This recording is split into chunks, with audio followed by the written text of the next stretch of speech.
Hello everybody, welcome back to Fanblade. It's week 3, and I am hoping that everything is going to go according to plan and I'm going to get this thing finished off now. There's actually not that much to do. There's an awful lot of corrosion on the metal parts, there's an awful lot of who knows what's going on in the electronics. Frankly, the metal parts, I'm just going to polish them up, that's easy. The electronics, I'm going to rebuild all of this from scratch, so I'll probably reuse the switch because it is a proprietary design. It's sort of hardwired. It's a weird piece of hardware underneath there. We'll take a look at that in a moment. I've bought new pickups, they're not here yet, and of course a new pickguard. What's interesting here is what I'm going to have to do to the bridge. Now, while there's nothing inherently wrong with this bridge per se, I mean, it's not great, but you know, it's okay for what it is. It's still the wrong bridge for this base, for the simple fact that the string spacing, every one of these saddles, is 20mm. Now, the original Rickenbackers, no, not that this is an original Rickenbacker, but it would have been copied, it would have been designed to fit 18mm spacing. So 20 is just a little bit too wide. By the time you have 3 gaps, the whole thing spreads out just a bit too far, so we need to pull them back in. Easiest way to do that, by far, is to buy one of the hip shop Rickenbacker replacement bridges. They cost a reasonable amount of money, but they are by far the best solution and the quickest and the easiest. Except they're not the quickest, because they're very, very hard to find. They're not making them in large quantities, if they're even still making them at all. Going to have to make or modify my own bridge for this base, and to that end, it occurred to me that if I want to squish these in a bit closer, well, if these are 20mm, how about I just file a millimetre off the side of each one of these? I can do that, but I am going to run into the threads because it doesn't give me a whole lot of room. But then I realised I've got other things. This dreadful flimsy thing here came off the Hondo base that I stuck the K garage neck on in a couple of videos ago. I sort of set it aside thinking, oh yeah, it might come in useful as a paperweight sometime, but I'm actually going to use these saddles because these have a string spacing of 19mm. So all I need to do is file 0.5mm off the edge of each of these. Unfortunately, that's not going to line up with the holes in this base plate, and this base plate is just a flimsy mess anyway. So I'm going to use this piece of stainless steel rectangular tubing, and I'm simply going to cut a section out like that, and that is going to be my new base plate. I can drill all the holes exactly where I want it, and it's going to be relatively sturdy.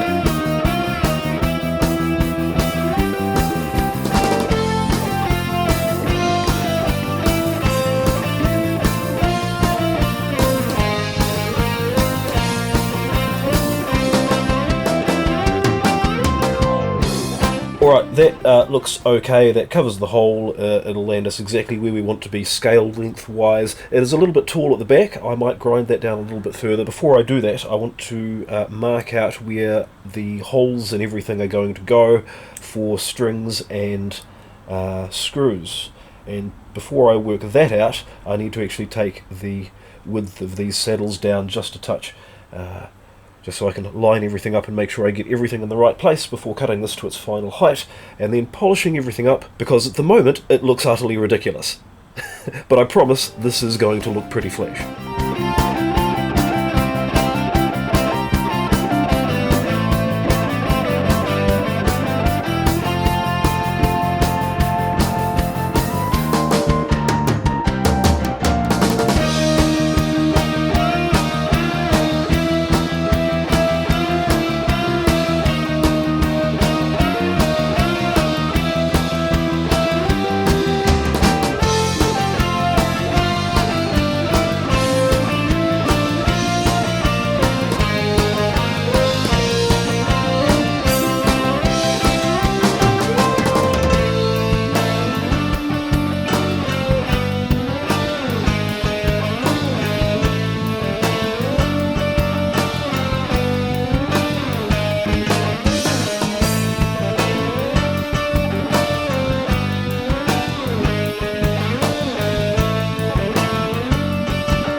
that's near as damn it. They're all the same, and they're all just compacted in a little bit, which is exactly what we needed.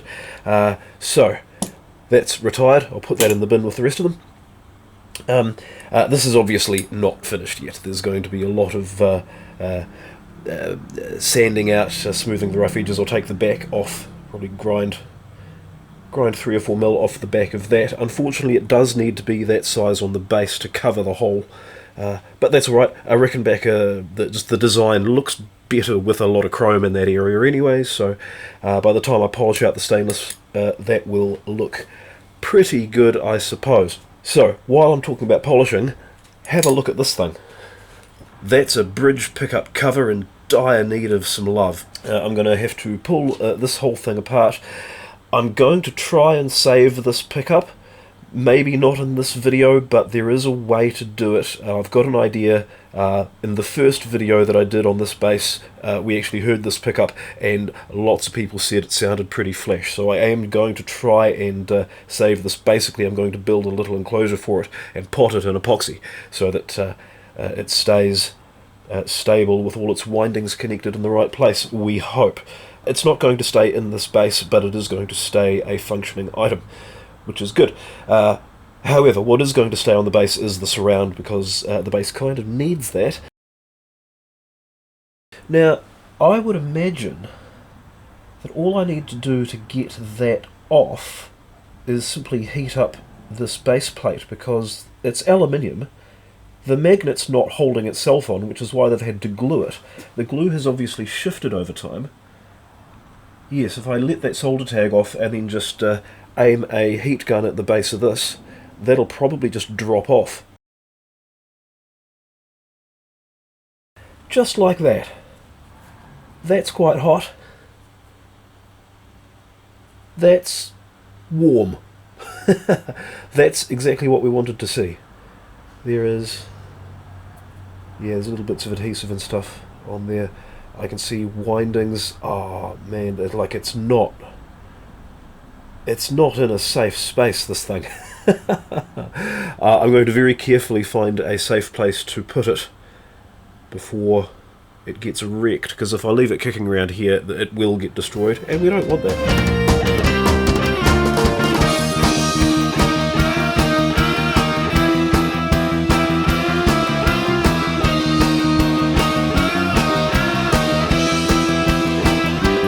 Oh yeah, so the trouble is there is actual corrosion.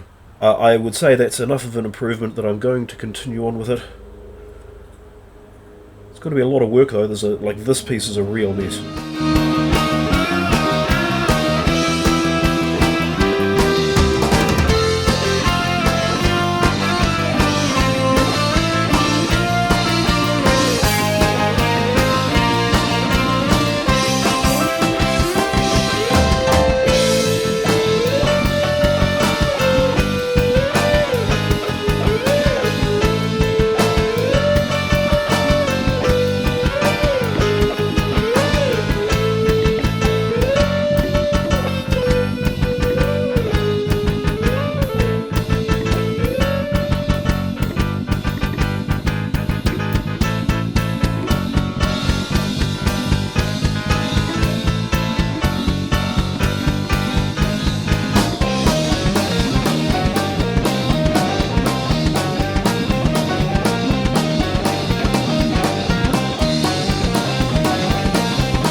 What I'm planning for the wiring, essentially, the pickups come in to the switch, and the way the switch works is that everything is connected until you flick the switch and one of them disconnects. You're not turning one on, you're turning one off. There's a contact in there which separates. So we've got 2 in, 2 out. I'm going to wire this essentially like a P-base. I don't know why That's weird. I've just noticed something interesting. These two are tone knobs, but that one is the only one that actually says anything, and it says volume. Yeah. Anyway, I've got all new knobs and all new pots for this. Basically, the plan is to wire this thing so that the switch comes in, and I'm going to have a volume and a tone as per a P bass, and a volume and a tone as per a P bass for the other pickup. Then those two will go to a switch, a double gang, double throw switch, which will be stereo on one side and mono on the other. Because on the other side you simply bridge across the two and that goes in there, so you only need one jack, one stereo jack in there. It can do both, but you do have a switch on the front, and that's the easiest way that I can think of getting around the fact that on the real Rickenbacker they have a switch to bridge across both channels, but that is built into the mono jack and it engages when you plug something into the mono jack. Now I can't get that part, so yeah, I'm just going to have a stereo jack with a switch mounted on the new pickguard, which I will have to make from scratch. Yeah, this is all going to need to be rebuilt. Basically, the only parts of this that I'm going to reuse are going to be this switch and possibly the caps, because I don't have any on hand, but everything else is going to get completely rebuilt. Nearly finished polishing the metalwork. I will reuse that plate, but it's only going to have one jack in it. I think that's probably the simplest way of getting this going.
Well, that's a bit more attractive looking. Certainly not quite as clean as I would have liked. The rust on the screws is still very apparent.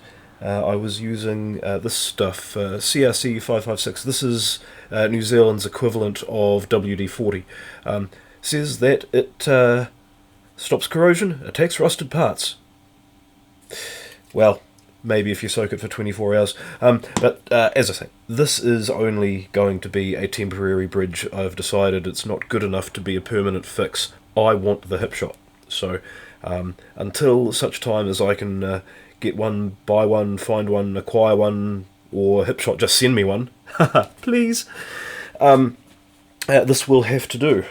Okay, we need a pickguard for this one. Now, luckily, we've got a fairly clear outline as to where the original pickguard on this one was. So all I really need to do is transfer that shape onto the pickguard material. And I've come up with a slightly novel way of doing it. This is a piece of self-adhesive clear coat. This is the stuff that you cover your textbooks with at school. You simply spend about 12 minutes trying to peel a corner off, and when you finally get it, you lightly, I say lightly, press it onto the top of the guitar, because we're going to trace onto it and then peel it off again.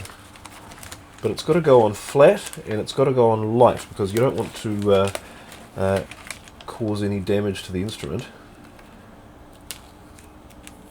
And of course you don't want to stretch it out of shape, and of course you don't want to get it too far off centre, because then you miss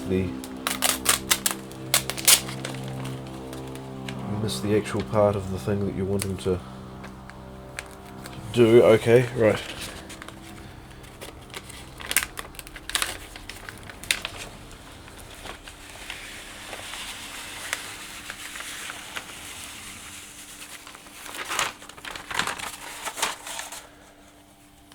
Okay, looking good. One thing I have done in the past with a body that where the design wasn't preset and I was designing it on the fly was, instead of using a Sharpie, I used a whiteboard marker, and then I could sort of rub out lines and recurve the thing, and I designed a very nice pickguard like this, and then you just peel off your design, stick it on the thing.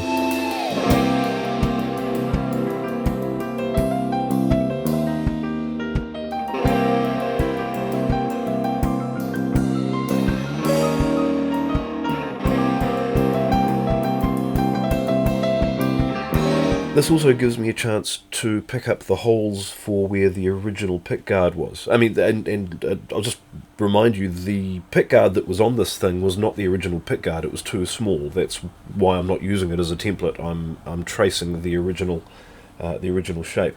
But I can just simply pick up where all the holes go.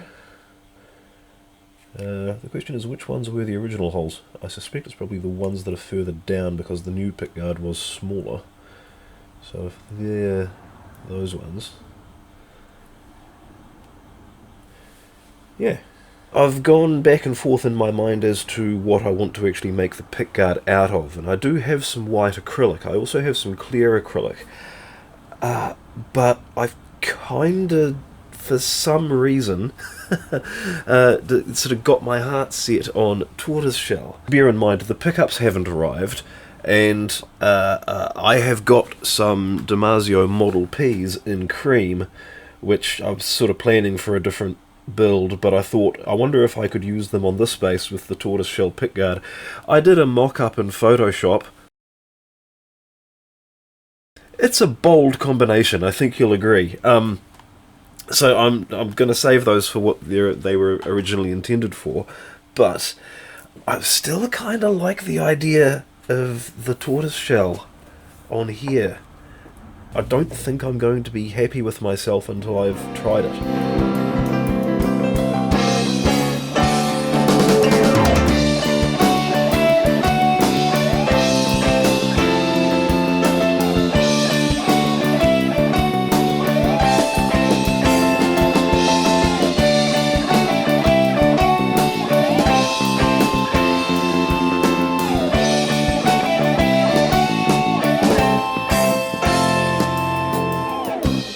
It's an interesting look. It certainly screams 1976, which is period correct for the base. I think I'll push forward and I'll see if I have any better ideas.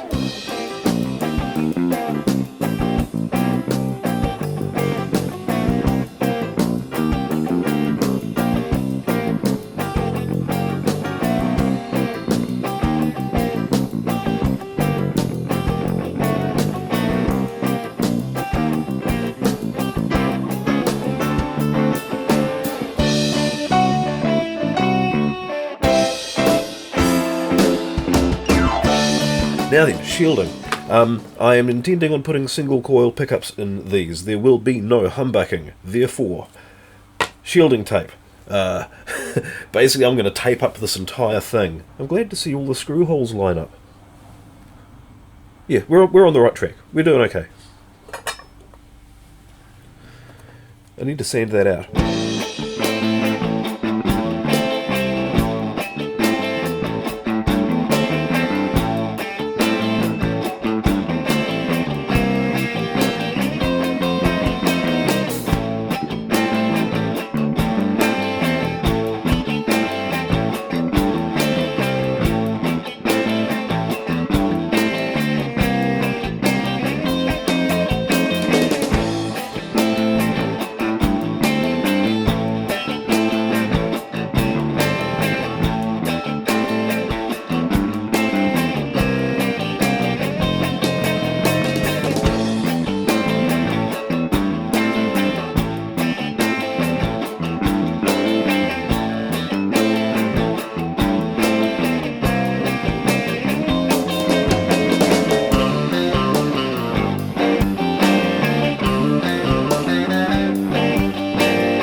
Okay, that is all shielded and shiny. I've put some little tags around the place to make proper contact with the back of the pickguard, and that's going to form a fairly solid Faraday cage. Obviously I need to put the neck in and then put the shielding around what's left of that to finish that off. Yes, and pickups. I'm still waiting on pickups.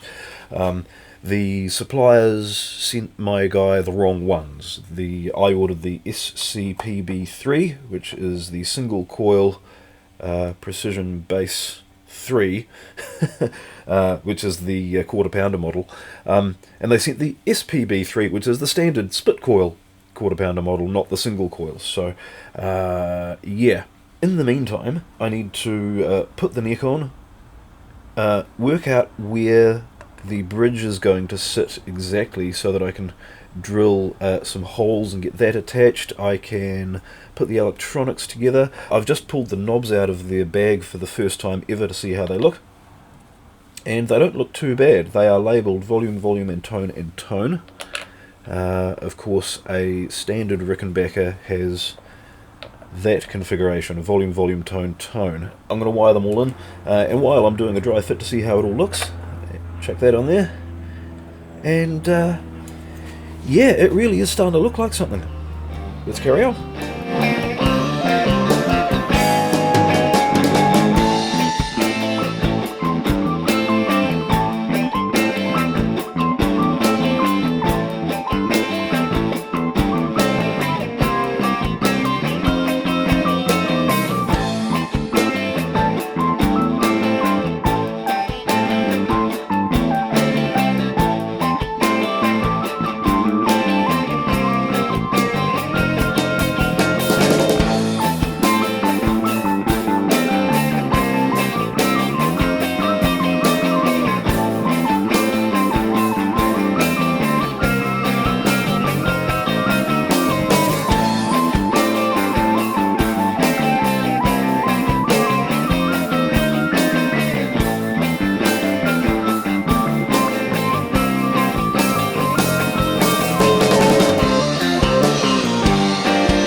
And that is pretty much the entire circuit. Everything's there, the signal path is right, the ground wire is correct, and it's all going to a switch which is going... yeah, sending a mono signal to tip, and I'm sending the bridge and neck pickups to tip and ring, so I think that's done.